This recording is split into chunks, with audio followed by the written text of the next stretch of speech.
Over the past few years, I've built many different NEX roller coasters, but in 2023 I really tried to push the boundaries in not only realism, but also sheer size. Now, whilst I haven't completed nearly as many projects as I did back in 2021 or 2022, I feel like the few that I did complete were some of my best creations yet. However, before we get to that, I have a few honourable mentions. These are projects that were cancelled for various reasons, but because of how big or how cool they were, I still wanted to include them in the end of year video.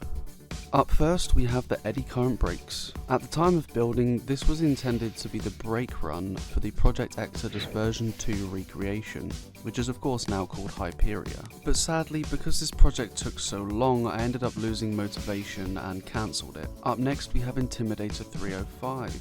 Now, the first part of this build, the lift and the drop, went really well, but then I soon realised that I just didn't physically have the space to build the really large turn.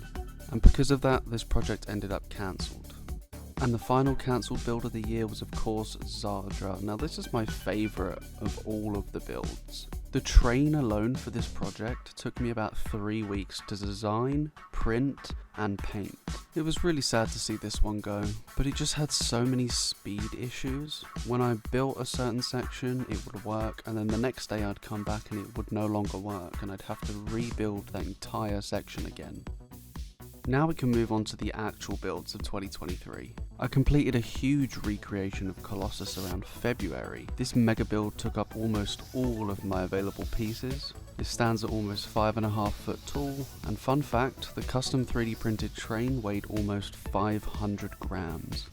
My next build was the biggest of the year, netting me 176,000 views. Standing at 20 foot tall, this beast took me 6 weeks to build. I had to actually hire scaffolding to put this up, and that cost me almost £200 to rent. This was my most successful video ever, and I'm really trying to implement that video style in most of my other pieces of content. And I already have 3 other videos planned that are going to be in this style. The next project was the 48-hour build-off between me and CoasterObsessed. In this competition, we were limited to the same amount of space and using the same exact car, and we had to see who could build the best Gerstlauer Eurofighter styled coaster. I ended up losing and only getting about 35 to 40% of the votes in this competition, but I still enjoyed building a coaster in only 2 days, which I had never done before, and maybe I might consider doing this type of video again.